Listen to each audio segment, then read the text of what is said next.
For most of our clients, I would say the majority of the, quote unquote marketing efforts, the really educational efforts that they put out there is towards disease education, and the majority of that is towards diagnosis. I think what's challenging is that many of these patients present with individual symptoms that can get referred among an array of specialists.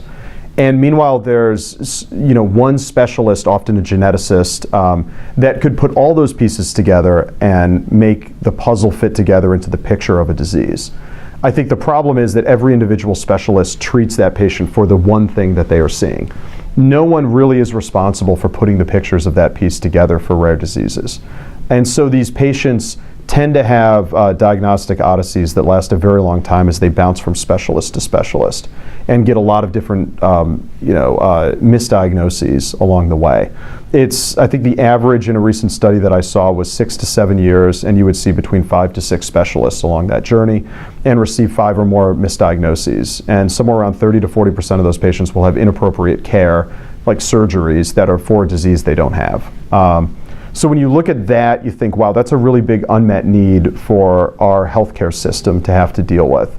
And so, working with advocacy and manufacturing groups, those are the people that are really incentivized to solve this journey and get people through the system faster. The reality is that there's really not an incentive for anybody else to solve it other than patients and families who want to get to a faster diagnosis. This isn't an outcome-based reimbursement system. So I think really what it comes down to is that it's just a function of healthcare and the healthcare system and fragmentation, that you're referred to very well-meaning specialists who only deal with a portion of your disease and can't put those pieces together.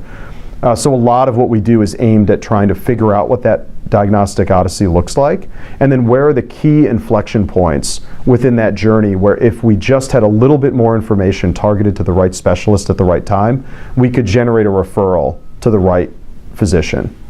And then within that, what are the right diagnostic tests to really use? We see a lot of diagnostic testing that is in fact not the right levels of diagnostic testing. So an example of that would be mucopolysaccharidosis or MPS disorders. There's 11 plus enzymes that are involved in those different MPS disorders. If you order a panel that only tests for 9 of them, you may have thought you ruled out MPS. In fact, you didn't, because you did not test for all of the different enzyme activities. There's also a question of, let's say, levels. Did you really test for the right level of the enzyme or the right level of the enzyme substrate? So those are very technical aspects of diagnosis, but those are the types of questions we have to get into with our clients to help solve their particular market challenges, which could be very much on the suspect refer pathway. It could be very much on the diagnostic testing pathway. And sometimes it's just a simple operational area where there just may not be anybody who's decided to be an expert in this disease, because it really lives between so many specialties that you just can't, there's not a determination in the market right now for who is actually owning this disease state. And so you'll talk to a geneticist, they say, well, I diagnose it. You'll talk to a gastroenterologist, well, I manage it. But I don't manage the neurologic symptoms, that's the neuro. And so who's really the quarterback of care, or who's care directing that particular patient becomes a question mark.